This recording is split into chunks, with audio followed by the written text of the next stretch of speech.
초반에 배경이 그렇군요. 자, 오늘 본문의 배경인 이 빌립보. 이 빌립보는 이 로마 제국의 축소판이라고 할 수 있는 굉장히 그 번화한 도시입니다. 이 제국의 어떤 문화, 관습, 또 이 특별히 이그 로마가 아닌 지역, 로마가 다스리는 지역이 아닌데도 불구하고 위성 도시로서 로마 시민권을 이 빌보 시민들이 다 받을 정도로 로마가 각별하게 여겼던 도시죠. 그래서 이 자부심이 굉장히 우리 로마 제국의 시민 이런 자부심이 강했던 도시였습니다. 그 위풍당당한 제국 한복판에서 가장 깊은 감옥에 복음을 전하던 바울과 신라가 갇혀 있는 모습. 그러나 오늘 본문은 바로 그 억울한 심실한 뒤에 감춰져 있는 하나님의 놀라운 반전 시나리오를 보여주는 것이죠. 여러분 오늘 이 본문을 보면은 이 사건을 단순히 감옥 경험담, 감옥 체험담으로 혹시 보실까요? 네, 그런 게 아니죠. 오히려 하나님의 통치가 이 로마 제국의 권력을 흔들 뒤집어 엎어서 구원을 이뤄가는 이야기가 오늘 본문의 내용이죠. 네. 여러분 그 앞에 내용 혹시 기억나실지 약간 높아심 들어서 좀 전의 내용을 다시 한번 설명하자면 이 안디옥 교에서 바울과 바나바가 파송을 받고 1차 전도 여행을 다녀왔죠. 그리고 나서 예루살렘 총회가 열렸어요. 이방인들이 할례를 안 받고도 유대인들처럼 똑같이 율법이나 이런 관습적인 것들을 안 지키고도 똑같이 하나님의 백성 교회로 받아들일 수 있는. 그래서 총회가 위대한 결정을 했죠. 뭐지? 뭐로? 예수 그리스도를 믿음으로 어떤 할례와 율법의 어떤 절기, 뭐 율법의 행위가 아니라 오직 우리가 믿음으로 우리도 못 지키는 게 다 못 지키는 거. 그러면 안 돼요. 예수 그리스도를 믿음으로 구원을 받아. 이거를 확정하고요. 이제 그 소식을 듣고 새로 생겨난 이방 교회들이 기뻐했어요. 그리고 바울과 바나바가 이제 선교 여행을 떠나려고 했는데 사다리 벌어졌어요. 어떤 일이 벌어졌죠? 마가가 그 힘들다고 도망갔습니다. 아까 바울의 어떤 것에 동의하지 못해서 떠난 것도 한데 물론 회복되긴 했지만 이 마가가 생질이고 아마 뭐 큰아버지 걸 바나바가 그랬겠죠. 이 마가를 또 데려가겠다 하니까 바울이 군대요. 이 둘 다 틀린 건 하나는 사람을 살죠. 하나는 사역을 지켜야 돼요. 이것 때문에 갈등해서 결국에 결별하게 됩니다. 심하게 싸우고 결별했는데 대신에 바나바는 구브로로 가서 새로운 선교지를 구브로로 가서 또 이미 세워진 교회를 단단하게 하고 바울은 누구와 함께 신라를 만나서 같이 새로운 선교팀을 구성해서 이 2차 전도 여행을 가기로 했어요. 근데 2차 전도 여행을 가려고 했는데 길이 순탄했으니까 막혔습니다. 기억나세요? 들어와라는 항구에서 자꾸 이렇게 앞으로 나아가지 못하는. 그런데 바울이 환상을 마케도니아 사람들이 유럽 사람. 그 당시 복음이 아시아 지역만 머물러 있었는데 갑자기 유럽 사람들 그 금발에 또 파란에 사람이 나타나서 우리를 와서 도우라. 이거를 하나님의 뜻으로 갖고 이 신조팀이 결정하고 선교지를 새로 개척을 했어요. 어디로? 유럽집. 마케도니아로 간 거죠. 그 유럽의 관문이 바로 오늘 우리가 살펴보고 있는 빌립보 도시입니다. 빌립보 성이. 이 빌립보 성에서 진짜 맨 땅에 헤딩하는 거예요. 보통 다른데 복음을 전할 때는 뭐가 있었어요? 회당이 있어서 이 회당에서 뭘 가르쳤겠어요? 이미 구약을 가지고 하나님의 말씀을 알고 있는 상황에서 복음을 얘기하면은 이게 쿵하고 짝이 맞는 거죠. 이게 쉽게 되는데 유럽은 그런 게 있어요, 없어요? 완전 맨 땅에 헤딩입니다. 그런데 우연히 기도처로 갔다가 누구를 만났죠? 자주장사 아마 상류층 여인이었던 거예요. 이 루디아를 만나서 이 루디아가 이 복음을 듣는 거예요. 믿었어요. 그러더니 이 여인이 아싸라는 우리 집 와 강청해갖고 억지로 그 교회를 그 자기의 집을 열어서 교회로 사는 거예요. 오늘 놀라운 역사가 일어났습니다. 그런 일이 있는 가운데 그런 가운데서 이 빌립보에서 오늘 처음 회신자가 누구죠? 루디. 이 여인은 계층이 상류층이에요. 그리고 여성 사업가들. 이 자주색을 아무나 쓸 수 있는 염료가 아니거든요. 고위층이 쓸 수 있는 거기 때문에 상류층 여성 사업가였어요. 근데 오늘 또 누가 등장하죠? 앞에 보니까 점치는 여종이 등장합니다. 아마 나이가 어린 그 여종인 것 같은데, 이 여종이니까 계층이 어때요? 밑바닥. 최하층 여인과, 그 다음에 좀 있으면은, 우리가 읽진 않았지만, 그 다음에 아주 유명한 사건 있죠? 옥문이 흔들리고, 간수가 거기서 구원을 받는 장면이었는데, 이 본문에 나온 간수는 약간 중산층 공무원으로 볼 수 있어요. 그러니까 특정 계층이 모여있는. 이 지난주 루디아의 집에서 시작된 이 빌립보 교회가 이제 감옥이라는 어두운 곳에서 생각지도 않은 확장의 역사가 펼쳐집니다. 이걸 통해서 우리는 하나님께서 복음을 통해 어떻게 이 사회 계층의 이 단단한 담벼락을 허물고 이것을 초월하여서 빌립보 교회라는 새로운 공동체를 세워가시는지를 보여주는 이 극적인 드라마를 살피게 될 거예요. 자, 오늘 본문의 돼지 주거에 제가 미리 읽었죠. 세 부분을 나눴죠. 세 장면이 있어요. 하나님께서 먼저 복음을 통하여 뭐를 폭로하십니까? 생명을 살리는 한편 세상의 탐욕을 폭로. 두 번째에서는 어두운 감옥을 구원의 현장으로 바꾸시고 마지막 원수를 형제로 바꾸시는 원수를 형제로 삼으시는 이 놀라운 역사를 차례차례 구체적으로 살펴보고자 합니다. 제 템포가 혹시 빠른가요? 평소에 제가 랩한다고 얘기 천천히 말해볼게요.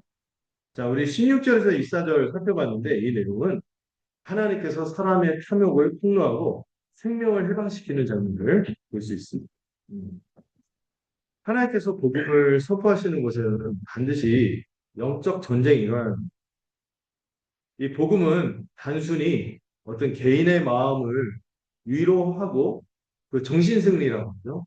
그렇게 하는데 그치지 않고 사람을 억압하고 보고하는 어떤 사회적인 이 문제, 이 경제적인 불의와도 충돌하는 면이 있습니다. 복음을 가볍게만 이렇게 배우면은 예수전다 불신족 내세만 가는 걸로 생각하는데 아니에요. 이 현세의 삶에서도 뭔가 이 부조리한 것을 극복하도록 하는 힘이 복음에 있습니다. 여러분 이 바울 일행이 자 오늘 본문에 보면은 누구를 만나죠? 점치는 귀신을 사로잡힌 여종을 만납니다. 이 헬라어로는 이게 보니까 이 원어로 보니까 파이톤의 영, 또 휘톤의 영이라서 파이톤 들어보셨는지 모르겠어요. 이 파이톤의 영이라는 이 귀신을 사로잡힌 거예요. 당시에 보면은 그 그리스 로마 이 문명이 지배하는 시대니까 특별히 이 신탁을 받는 장소가 있어요. 각 보시면 이 옛날에는 종교가 중심이었던 사회잖아요. 그 도시의 중심에 델포이의 신탁을 받는 델피의 신탁을 받는 이 신전이 있는데 그 신전에서 그 신탁을 직접 받는 영이 뭐예요? 파이톤의 영, 퀴톤의 영이다. 그러니까 이 귀신을 사로잡힌 이 정치는 여종은 단지 어떤 개인의 미신이 아니에요. 우리 흔하다 보면은 이게 연꽃 같은 거 해갖고 막 이렇게 왕꽃 선녀 막 이렇게 써있고 막 그런 정도의 무당 이런 정도의 무당이 아니에요. 이런 정도가 아니라 예, 상당히 그 당시에는 이 종교가 이 도시 속에 깊이 자리매김하기 때문에 삶의 중심이었죠. 이 신전이 그 신전에서 용한 그 신전에서도 아주 용한 어린 신녀라고 볼 수 있어요. 아주 용하니까 이 얘를 통해서 뭐를 치는 거예요? 미래를 점치는 거예요. 음. 사실 이 시스템 자체가 이 악한 영에 기생하는 이 경제 카르텔이라고 볼 수 있어요. 이 나중에 이거 얘가 구원을 받는데도 그거 아랑곳하지 않고 돈 때문에 막 길길이 날뛰는. 이 어린 여종은 굉장히 착취를 받고 살았을 거예요. 이 아이에게 무슨 동심이 있었겠습니까? 어떤 착취를 받았는지 상상도 못해요. 어, 고대리. 완전히 그 사람을 물건처럼 취급하던 시대 종이었습니다. 그 여종을 단시 신접을 해서 신접하기에는 굉장히 아주 사악한 도구들이 많이 쓰죠. 이렇게 해서 착취받는 어린아이인 거죠. 그리고 그 애들은 그 사회적인 교제, 일반의 교제가 허락되지 않습니다. 이 신녀로서 그걸 지켜야 되기 때문에 고립을 시켰어요. 그런 아이가 지금 바울을 막 따라다니고 이걸 보면은 단지 어떤 왕권 선녀다 이 정도가 아니라 제국의 종교와 이 경제 시스템과 결탁된 이 카르텔, 이 착취하는 구조에 희생당하고 있는 어린아이를 보고 있는 거죠. 이 격을 치게 하는 주인들은 이 여종을 인격이 아니라 뭐로 삼는 거예요? 돈벌이 수단으로 만들고 있는 거예요. 그리고 사람들은 이거를 이제 돈을 주고 이거를 공고하게 하는 거죠. 돈을 주고 이 아이를 사용하는 거죠. 자기의 미래에 대한 불안 때문에 자기의 돈을 지불하고 이 아이가 어떤 고통 가운데 살아가는지는 관심이 없는 거예요. 자기의 기lum학업을 위해서 돈을 지불하고 이 확대하는 이런 현장은 이런 분위기. 그런데 이게 오늘날에도 이런 구조가 있다고 생각해요. 이런 이 거대 악이 은근 경제 구조 가운데 있거든요. 여러분 그 보면은 은근히 우리가 이 만몬의 영이 사로잡혀서 이 재물의 영이 사로잡혀서 생명보다 뭐를 더 귀하게 여겨? 탐욕과 재물을 귀하게 여기는 이 풍조가 있습니다. 이게 우리 배웠던 소비주의죠. 소비주의. 여러분들 요즘에 유튜브라든지 모든 매체든지 이 보면은 뭐가 있어요? 알고리즘이 있거든요. 그 알고리즘을 통해서 우리가 이 쇼핑에 중독돼요. 우리가 이렇게 되기도 하고요. 여러분, 이게 제가 주식을 나쁘게 보지 않기 시작했어요. 옛날 주식을 나쁘게 보다가 요즘에 우리가 주식을, 그런 게 아니구나. 내가 약간 금융에 대해서 몰랐구나.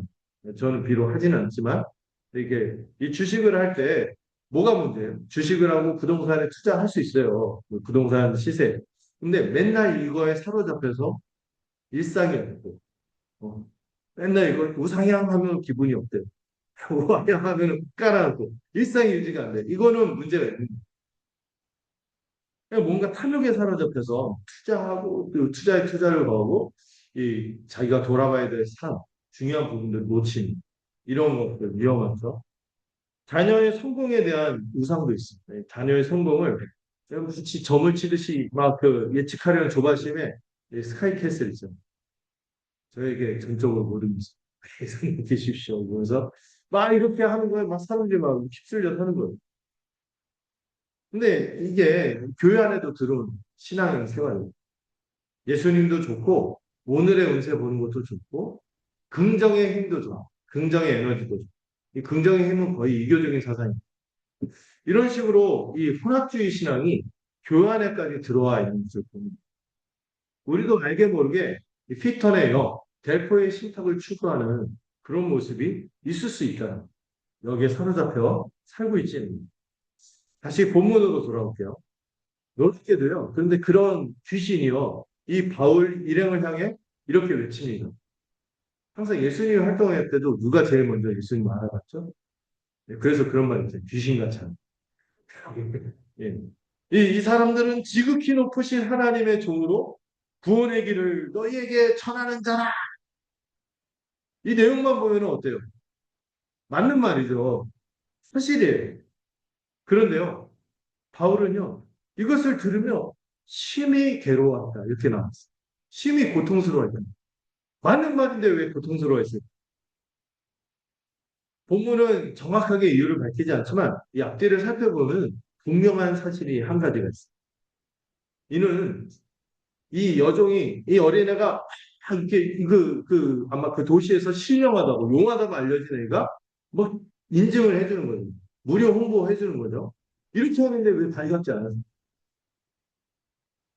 이 복음의 진리를 이교적인 점술과 섞어버리려는 교묘한 혼합주의의 위험이 들어올 수 있어. 그럼 쉽게 말하면요, 복음을 무당하는 것과 동급으로 취급하는.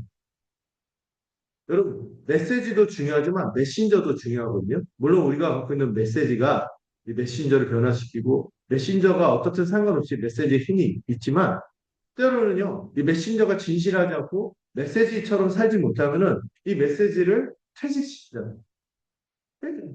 여러분, 머리 콧 달고 막 이상한 거 와갖고 이 사람 괜찮은 사람이야 이러면서 어때요? 예, 아무리 칭찬을 해도 그런 거잖아요. 근데 그전 정도가 아니라 약간 이 귀신이 이 악하게 뭐죠? 복음을 은근 자기들 수준으로 끌어내리고 혼합주의의 위험이 있었기 때문에 바울이 고통스러운 거예요. 이 거룩한 밥상에다가 숟가락만 얹으려는 위험한 시도입니다. 이 귀신의 외침은요, 복음을, 야, 나를 통해서 너희들 혜택받지. 그것 중에 하나야. 이 복음도 그런 것 중에 하나야. 복음도 너로 구원 얻는 길 중에 하나야. 약간 다원주의적 성격이 섞일 수 있는 그런 위험이 있는 거예요.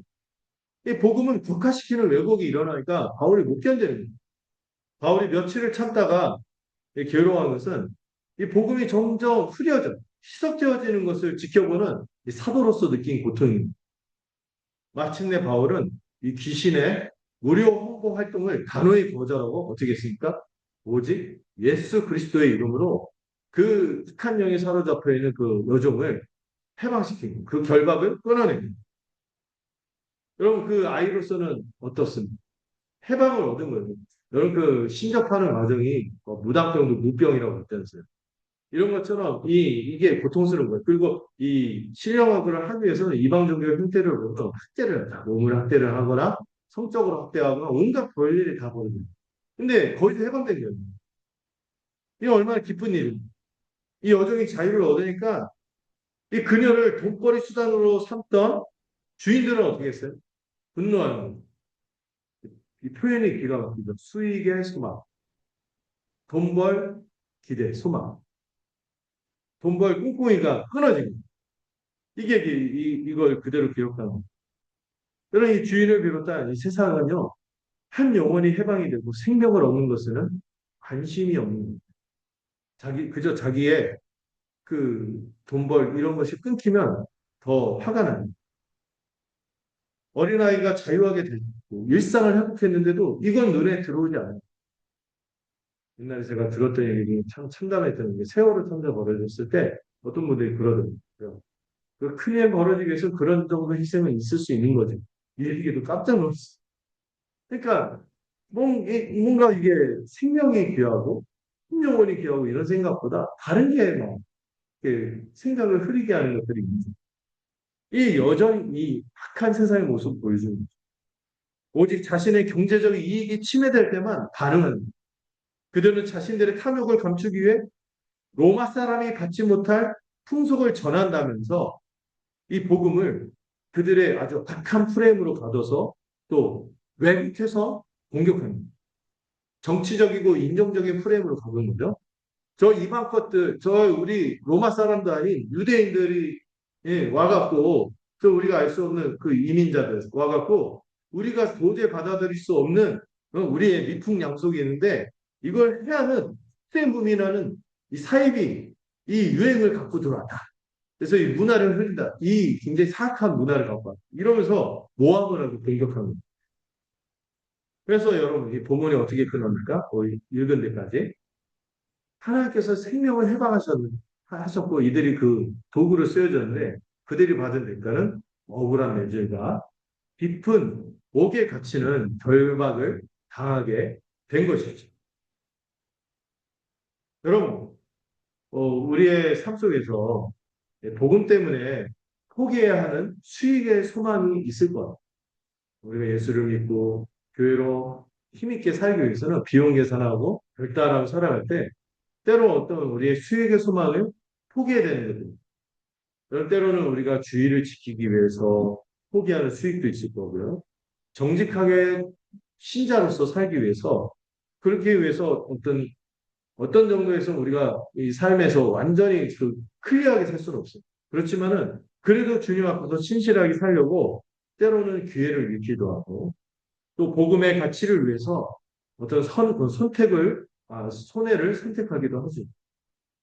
그러나 우리가 이 세상 살아갈 때 만만치 않은 이 세상은 이 자본주의 세상이고 이런 구조 속에서 이 사람을 어떤 대상으로 인격으로 대하기보다 자기 어떤 이익을 얻는 대상으로 치환시키고 자꾸 돈벌이 수단으로 삼는 세상의 결박이 단단해 보입니다. 그런 데서 내가 정말 신자로서 잘 살 수 있어요. 때로 내가 수익의 소망을 포기해야 되는 것은 이런 압박이 들어올 때가 있는 거죠.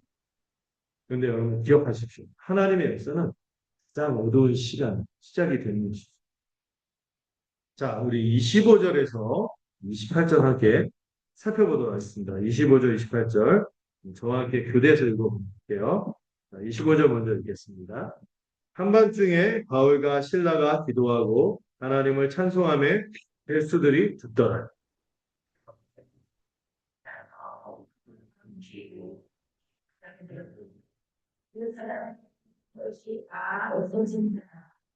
간수가 자다가 깨어 옥문들이 열린 것을 보고 제수들이 도망한 줄 생각하고 칼을 빼어 자결하고는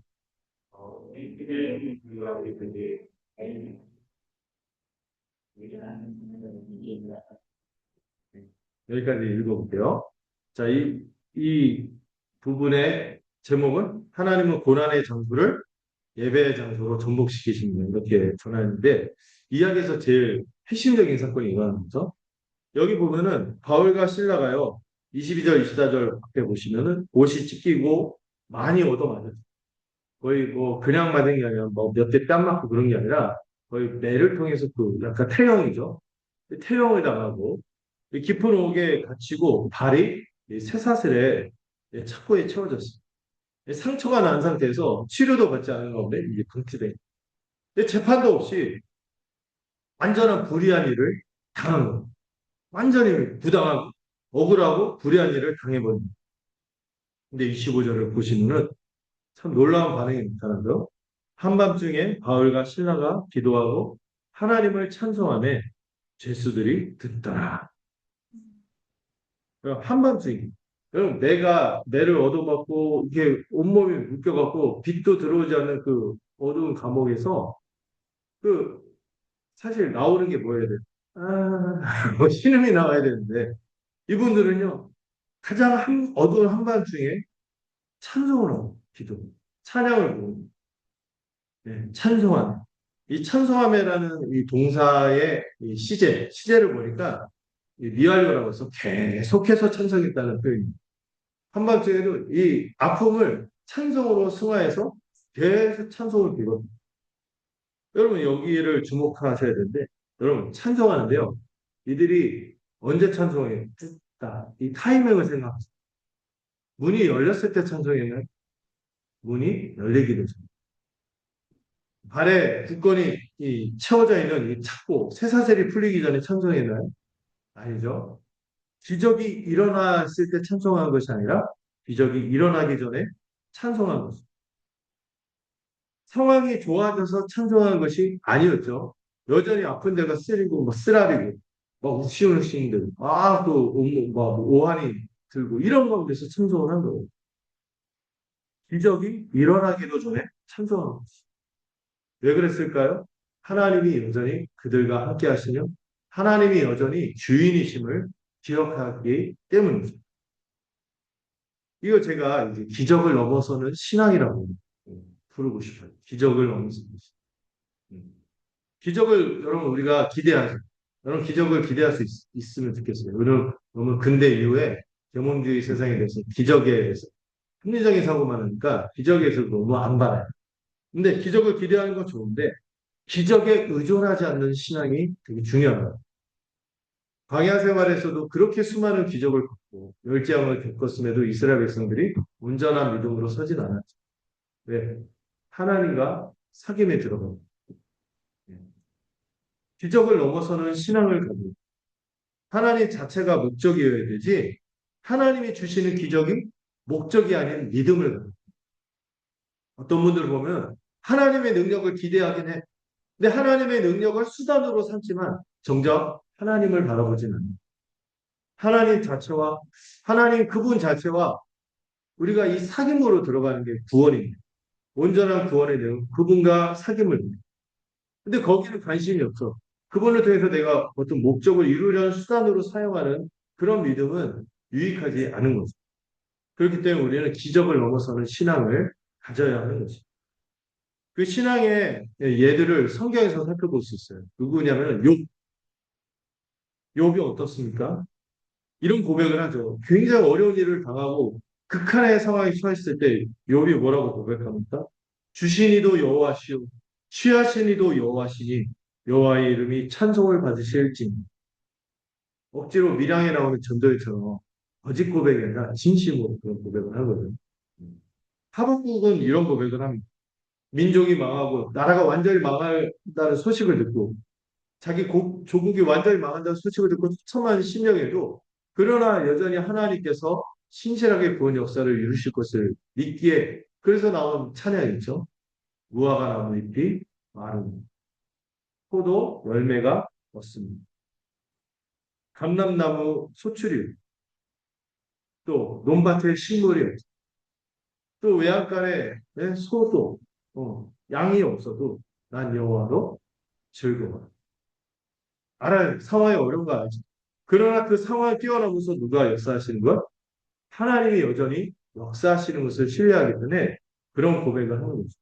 그래서 제가 그 찬양 좀 곡조는 마음에 안 들어요. 이게 비장한 찬양이지. 우화가 나 그러니까 약간 이 비장미가 떨어지는데 오늘 이렇게 굉장히 비장한 고백입니다. 여러분 그 무화과 나무부터 이 논밭에 양떼 논밭에 식물 양 송아지 이건 뭘 얘기하냐면 사시사철 없는데 내내 없다는 거예요. 뭔가 의탁하고 살 게 내내 없는 상황을 묘사하는. 그럼에도 불구하고 이 찬양하는 이 믿음을 이건 정말 하나님이 주신 선물이에요. 그런 믿음을 이들이 고백하고 찬양하고 있는 거죠. 근데 여러분 26절을 보세요. 26절 보니까 갑자기 큰 지진이 나서 옥토가 움직이고 문이 다 열리고 모든 사람이 메인 것이 벗어지는 장면이 펼쳐지고 있습니다. 여기서 지진이 뭘까요? 무엇을 의미할까요? 예, 많은 분들이요. 그러니까 여러분 옥문에 옥에 갇혔을 때 찬송을 부르십시오. 찬송하면 기적이 일어납니다. 이렇게 많이 얘기를 해요. 기복적인 찬송을 이런 얘기를 하는데 여러분 제가 전에 한번 조금 비슷하게 하는데 옥 안에서 찬송 부르면은 어떤 일이 벌어진다 했죠? 간수한테 받을 수 있으니 죄수한테 쿠사리가 있고 보통은 그렇죠. 찬양하면 문제가 해결된다. 이런 공식으로 전하려고 이 본문이 있는 게 아니에요. 음. 이들이 기적이 일어나기 전에 이미 찬양하고, 그들이 기적을 바라고 찬양한 것이 아니라 여전히 하나님의 주되심을 고백했기 때문에 이게 놀라운 거예요. 그리고 여러분, 이 지진은요, 그들을 탈출시키기 위한 하나님이 베푸신 수단이 아니에요. 그렇다면 여러분, 하나님이 주신 이 기회를 이들은 붙잡고 땡큐 하고 탈출하는 거예요. 그렇게 안 하죠. 이 지진을 탈출을 위한 수단이 아니라 구약에 보면은요, 이런 지진이 일어나는 현상은 누가 함께 하시는 현상? 하나님이 함께 하신다는 것을 드러내는 하나님의 임재를 선언하는 테오파니라고 해서 발음이 좀 테오파니 뭐냐면은 신현 현상이에요. 하나님의 임재를 드러내는 현상. 그럼 그 이야기 보면 언제 이 지진 같은 일이 벌어지면 시내 산에서 하나님 자기 백성과 언약을 맺고 함께 하겠다고 했을 때 임재하실 때 그때 산이 진동했어요. 지진이 일어났고 엘리야가 호렙산에서 하나님을 만날 때도 바위를 부수는 강한 바람과 지진이 있었죠. 하나님의 함께 하심을 나타내는 현상이에요. 여러분 또 특별히 예수님께서 십자가에서 달려 죽으실 때, 운명하실 때 마태복음 27장 51절을 보면 그때 땅이 진동하고 이건 뭐예요? 하나님이 함께 하시는 현상을 보여줍니다. 지금 이들을 탈출시키려고 하나님께서 지진을 베푼 게 아니라 그들에게 주는 메시지는 뭡니까? 내가 이 어두컴컴한 이 깊은 감옥 가운데서도 내가 친히 너희와 함께하노라. 내가 여기 있다. 이 감옥은 오히려 내가 너희와 함께하는 인재 초소요 성전이다. 이거를 보여주는 사건이죠. 근데 여러분 이 더 놀라운 장면이 펼쳐지는데요. 이 간수가 깨어났어. 깨어나서 옥문이 열린 것을 보고 칼을 빼어서 뭐 하려고 했습니까? 자결을 하려고, 자살을 하려고 했어. 왜 그런지 아세요? 로마법에 의하면요, 이 죄수를 책임지는 간수가 죄수를 책임지지 못했을 때, 무슨 불상사가 일어난다거나 죄수가 탈옥하거나 하면은 그 죄수가 짊어지고 있는 그 죄를 그대로 받아서 처형을 당했어요. 그러니까 이 죄수가 탈옥하면 그 간수가 형벌을 대신 받는 제도 때문에 이 지금 감옥이 다 부서졌죠. 지옥병. 그 간수가 아직 상황 파악하기도 전에 이 부서진 감옥을 보면 어떤 판단을 했냐면 죄수들이 다 도망가요. 근데 한 명의 죄수다 하나의 목숨값으로 책임을 져야 됩니다. 그런데 만약에 이 다 도망가면 어떻게 돼요? 자기가 비참하게 죽을 뿐만 아니라 옛날에는 어떤 제도가 있었죠? 연자제. 연자제가 있으니까 깨끗하게 내가 내 가족을 지키고 나의 명예도 지키고 그러니까 그들이 해쳐서 자기가 죽인 거죠. 이렇게 해서 상황을 모면했던 것 같아요. 그게 이 사람의 최선이었던 거예요. 그리고 이 자결은 이 수치와 또 가족에게 갈 피해를 막는 최선의 유일한 선택이었어요. 근데 그때 바울이 크게 소리 지르 28절을 봤어요. 내 몸을 상하지 말라. 우리가 다 여기 있는 바울과 실라뿐만 아니라 희한하게 다른 제수들이 아마 이 상황 가운데 압도돼서 도망갈 생각 못했던 거예요. 함께 그 바울과 신라의 찬송을 들었던 제수들이죠. 그 가운데 이 놀라움이 일어나니까 이들도 압도되고 공포에 사로잡혀서 도망 못 간 수도 있을 것 같아요. 문이 열렸는데 아무도 도망 안 오고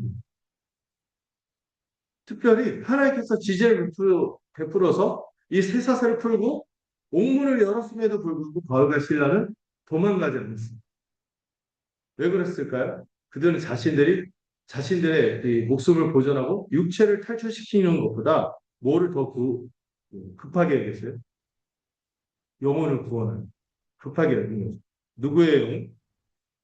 아마도 이 간수. 우리가 도망가게 되는 아는 거죠. 어떻게 됩니까? 로마 시민이죠. 바울도 로마법을 아니까. 이게 기적을 넘어는 선은 순종이라고 볼 수 있어요. 하나님이 열어주신 문을 자기 이익을 위해서 사용하지 않는 자기의 자유보다 타인의 생명을 우선하는 이런 예가 우리 주님도 보여주셨는데 예수님께서도요. 이 기적을 가지고 자기의 유익을 삼아서 베풀지 않았습니다.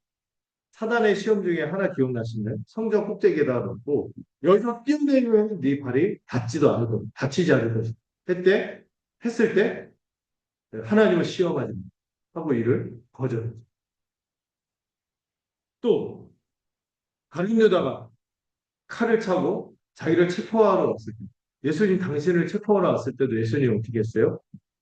그 베드로가 칼을 빼었는데 그거를 거두게 하시고 내가 12 진영이나 되는 천사를 불러 수 있는 것을 알지 않아요. 그런데 난 그렇게 하지 않겠다 하면서 그대로 고난을 당하신 겁니다.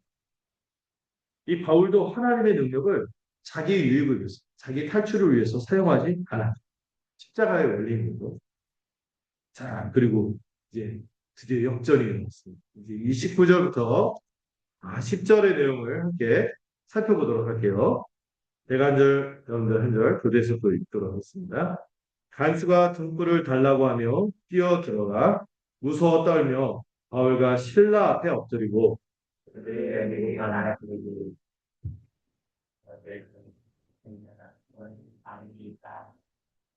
이르되 주 예수를 믿으라 그리하면 너와 내 집이 구원을 받으리라 하고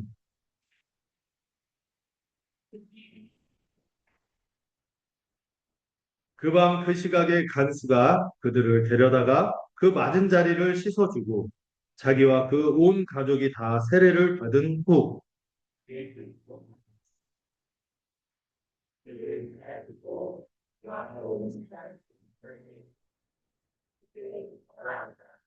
날이 새매 상관들이 부하를 보내어 이 사람들을 놓으라 하니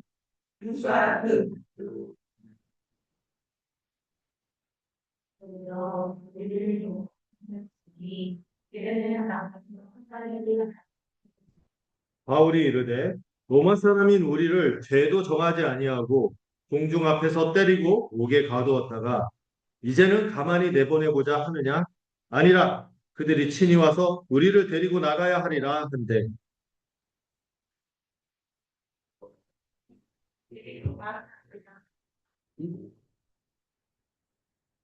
와서 권하여 데리고 나가 그 성에서 떠나기를 청하니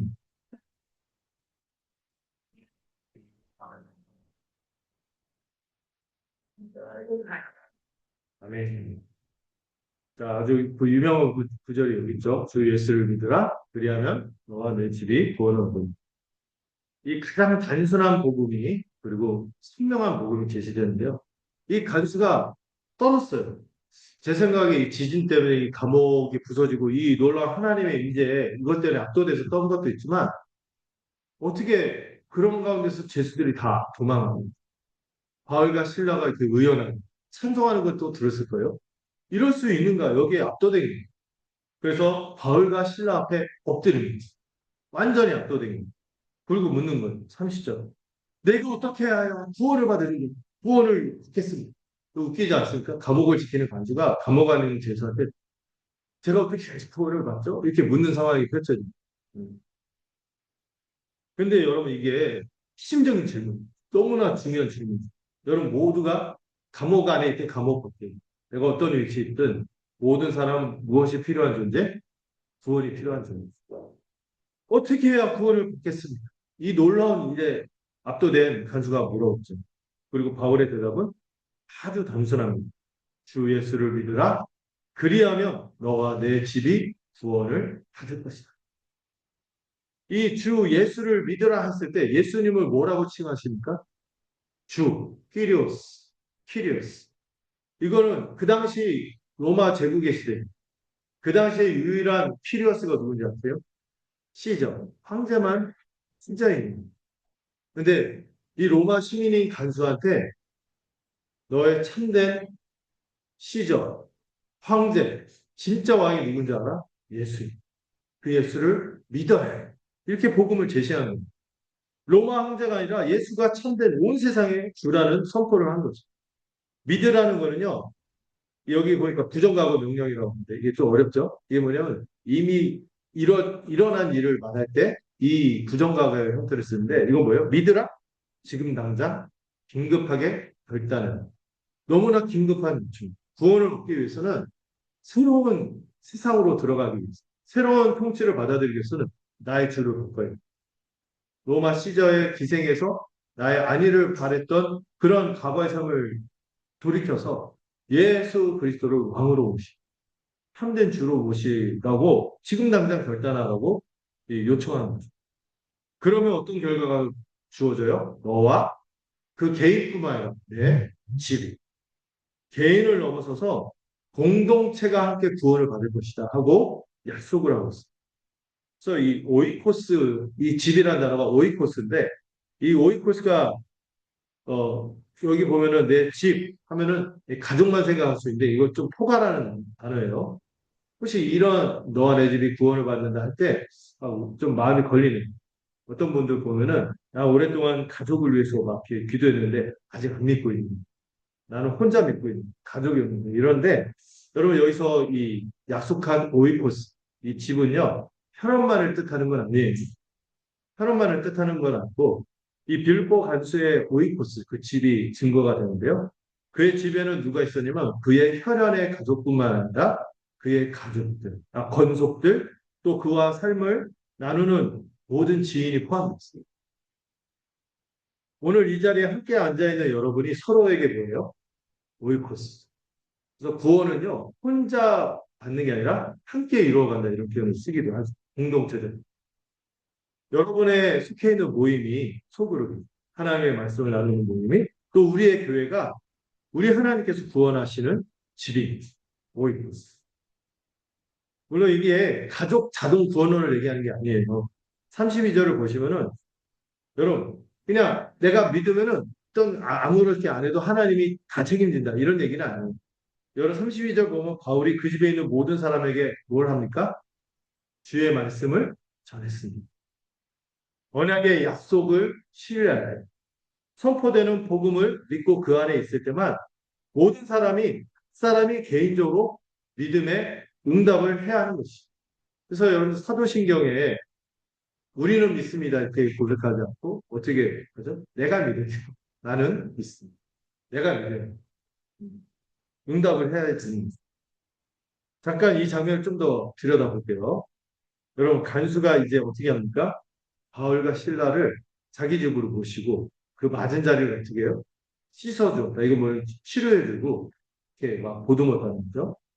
간수의 손이 막 떨렸어요. 방금 전까지 자신이 지키고 막 고문하고 막 괴롭히던 그 죄수의 상태를 아마도 자기가 직접 휘둘렀어요. 퇴영을 했을 텐데 채찍의 자국을 그가 이제는 따뜻한 물로 조심스럽게 닦아내고 치유하는 피와 땀으로 엉겨붙은 옷을 벗겨주고 상처를 씻어주는 이 그의 손길을 생각할 때, 야, 복음이 나타내는 이 정복하는 능력, 뒤집어버리는 능력을 보게 되는 거죠.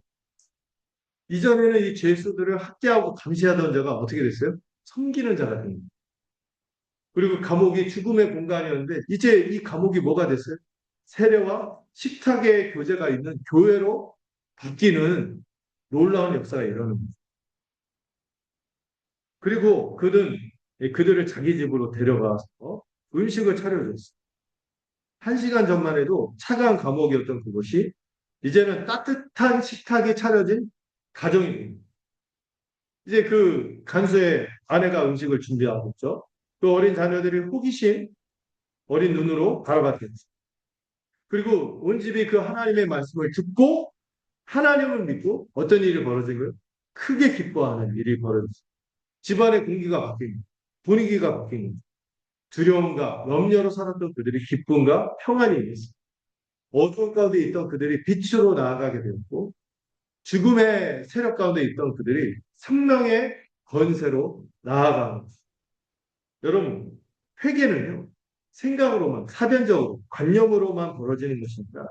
상처를 닦아주는 구체적인 사랑을, 식탁의 기쁨을 나는 이 교회 현장으로 들어갈 때, 이 실제 회개, 제가 늘 얘기했죠. 사변적인 회개가 아니라 교회로의 회심이 진짜 회심입니다. 이 교회를 경험할 때 진정한 구원을 경험하게 되는 거죠. 자, 이렇게 놀라운 일이 벌어졌습니다. 그리고 약간 에필로그처럼 35절, 40절의 내용이 펼쳐지는데요. 이 사건의 마지막에 이 간수가 상관들이 당신을 풀어주라고 합니다. 우리 바울 선생님이 풀어주라고 합니다. 바울을 풀어주려고 했더니 갑자기 간수한테 사실은 말이야, 내가 로마 시민권을 갖고 있어. 이 얘기를 이제야 얘기를 해요. 그 얘기를 할 뿐만 아니라 뭐를 또 요구해요? 상관 오라고 해요. 나한테 공식적으로 사과하라고. 이걸 요청하는 거예요. 이게 개인의 자존심 때문일까요? 무슨 영화 대사처럼 이거 사자 뭐 남천동 살지 막 이런 거 있잖아요. 새로 과시하고 이런 게 아니죠. 네. 바울이 왜 갑자기 고난당할 때는 아마 갑자기 상황이 벌어져서 뭐 대처를 못했을 수도 있지만 바울의 자기를 위해서는 이런 자기 실제적인 로마 시민권도 사용하지 않고 이런 걸 사용하지 않는. 근데 갑자기 바울이 로마 시민권을 내세웁니다. 왜 그랬을까요? 지금 방금 2차 전도 여행에서 각 뭐가 세워졌죠? 빌립보 교회가 세워졌죠. 빌립보 교회가 세워졌는데 바울이 아무런 해명 없이 조용히 슬그머니 이렇게 억울하게 고문당하고 매맞고 재판도 없이 감옥에 갇혔다 나가면은 바울이 속한 그 교회, 그 집단은 뭐가 되죠? 사회에서는 아까 이제 로마산을 밟지 못할 풍속, 이걸 전한다 이런 오명을 씌워서 이렇게 뒤집어 놓잖아요. 이게 집어 넣잖아요. 근데 이 빌보 교회가 그런 범죄 집단이 아니라 정상적인 건전한 집단임을 공적으로 입증하는 과정이죠. 교회와 성도들을 보호하기 위해서 자기를 위해서 쓴 게 아니라 누구를 위해서? 자기는 온갖 고초를 겪었어요. 근데 뭐를 보호하기 위해서? 몸된 교회. 몸된 교회와 성도들을 보호하기 위해서 이 지도자로서, 사도로서 책무를 당한 거예요. 바울은 자기를 위해서가 아니라 이 갓 태어난 교회를 보호하기 위해서 교회를 위해 뭘 쓴 거예요? 로마 시민권을 사용한 것이. 참 이렇게 보면은 저도 참 부끄럽고 나도 이렇게 살아야 되는. 나를 위해서 어떤 권한을 쓰지 않고 교회를 위해서 내 개인의 명단을 위해서가 아니라 이렇게 교회를 위해서 이렇게 할 때 참 이 교회 참 빛나는 거 아니겠습니까? 여러분 마지막 부분 보시면 40절 보실까요? 이 옥에서 나왔어요. 그리고 누구의 집에 갔습니까? 빌보에 처음 도착해서 자기 집을 오픈한 루디아의 집으로 갔습니다. 기억나세요? 지난번에 우리가 함께 본 그 집인데 강가에서 마음이 열렸어요. 주께서 마음을 열었죠. 그 자주장사 루디아. 온 가족이 세례를 받고 문을 연 그 집에 다 몰려듭니다. 누가 몰려들었을까요? 상류층 사업가 루디아. 그만이 아니라 감옥에서 풀려난 사도들도 합류했을 뿐만 누구도 그 자리에 함께 갔을까요? 이제 세례받고 온 가족이 세례받고 예수를 믿기 시작한 간수의 가족. 그리고 누구도 거기에 합류했을까요? 픽톤의 영에 사로잡혀서 학대받던 그 어린 여종까지. 최하층 그 여종까지 그 집에 다 합류한 겁니다. 이 생류층과 중산층, 최하층 이거 할 것 없이 이 감옥에서 시작된 복음이 한 식탁에 모든 계층을 앉혀놓은 거예요. 이것이 바로 2차 전도의 첫 열매, 유럽 선교의 첫 열매인 빌립보 교회의 시작이었던 겁니다. 아름다운 시작입니다. 사랑하는 여러분, 오늘 이 말씀을 통해서요. 우리는 하나님께서 어떻게 감옥을 교회로 바꾸시는지를 차례차례 살펴봤습니다. 먼저 하나님은 사람의 탐욕을 복음을 통하여 폭로하고 생명을 해방하는 그 일을 하시는 거예요. 세상은 사람을 돈의 수단으로 보지만 하나님은 이 복음을 통해 한 영혼 한 영혼이 귀하다는 것을 나타내시죠. 한 영혼을 귀하게 여기십니다. 두 번째로 하나님은 고난의 장소를 우리가 어떤 고난의 상황이 있든지 그 상황이 당장 나아지지 않나요? 그 장소마저도 하나님을 예배하는 장소로 전복시키시는 분임을 믿으시기 바랍니다. 한밤중에 감옥에서 부르는 찬송이 지지. 이게 탈출보다 상황이 나아지는 것도 있겠지만 그거보다도 하나님이 친히 함께 하심을 알게 하시며 교회를 태어나도록 하는 계기로 쓴다는. 세 번째로 하나님은 원수를 형제로 바꾸어 식탁을 마주어 둘러싼 공동체로 세우시는 분이라는. 이 채찍을 든 간수가 이제는 상처를 씻어주는 섬김의 자리로 나아가는 것입니다. 여러분 우리가 누굽니까? 제가 써놨죠. 이 식탁 공동체, 밥상 공동체는 이러한 식탁 공동체의 후예로서 교회인 것입니다. 우리는 이미 그리스도 안에서 한밤중에도 찬송할 수 있는 사람이 되었고 기적보다도 우리에게 주어진 사명을 우선시하는 사람들이며 원수까지도 형제로 품을 수 있는 사람이 된 것을 믿으시기 바랍니다. 이 본문이 주는 세 가지 도전이 있습니다. 먼저 우리가 기적을 넘어서는 밤의 경건을 회복하기를 원합니다. 현재 여러분들 고난 중에 있습니까? 상황이 바뀌지 않더라도 하나님이 여전히 주인이심을 고백하는 찬송을 부르시기 바랍니다. 지진이 일어나지 않아도 옥문이 여전히 닫혀 있습니다. 발에 착고가 풀려있지 않다 할지라도 그 한밤중에 부르는 찬송 자체가 이미 승리입니다. 이미 하나님이 함께 하시는 증거입니다. 두 번째로 이익보다 생명을 선택하는 우리가 되기를.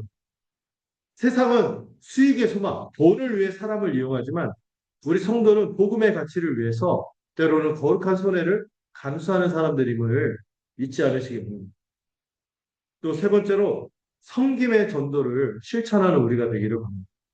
간수가 바울의 맞은 자리를 씻어 두었듯이 우리 주변에 상처 입은 이들의 아픔을 어루만져 줄 수 있는 그런 교회가 되어주시고 여러분 무엇보다도 따뜻한 식탁의 교제가 가장 강력한 복음의 통로가 될 줄을 믿어요. 그거를 베풀 수 있는 우리가 되기를 바랍니다. 마지막 기억할 것은 바울은요. 굳이 간수를 전도하려고 애쓰지는 않아요. 그 간수를 변화시킨 게 뭐냐면 두 가지였어요. 머무름과 참소입니다. 자기 유익을 위해서 이 기적을 사용해서 탈출하는 것이 아니라 그의 생명을 염려하여 머물러 있던 그 결심, 또 그 찬송이 간수를 변화시킵니다. 그래서 여러분, 우리가 어떤 복음을 전하는 행위 자체도 중요하지만 우리의 존재 자체가 복음이 되어야 할 줄로 믿습니다. 하나님은 감옥을 피하게 하시는 분이 아니라 감옥을 교회로 바꾸시는 분. 여러분들의 고난이 찬송이 되고 여러분들의 고난이 또 여러분들의 감옥이 하나님의 인재를 나타내는 성전이 또 여러분의 원수가 형제가 되기를 주님의 이름으로 축원드립니다. 기도하겠습니다. 하나님 아버지 탐욕의 시대에 사람들마다 이 만몬의 영에 사로잡혀서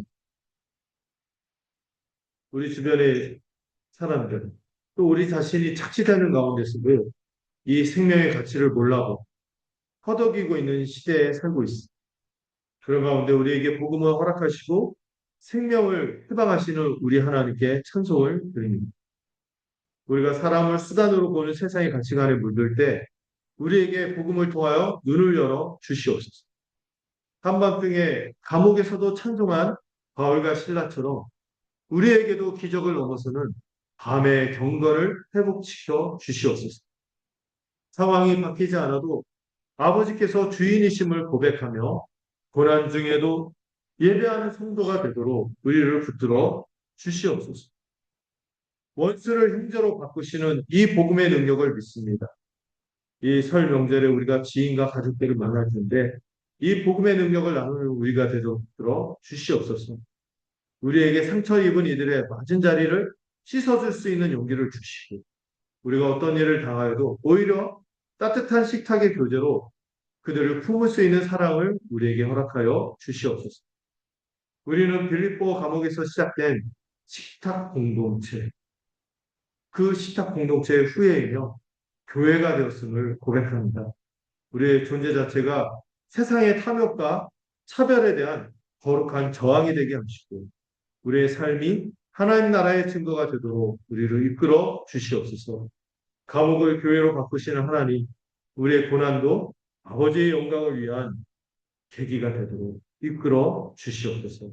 예수님의 이름으로 기도드렸습니다. 우리 찬송가 336장 에 찬양하도록 하겠습니다.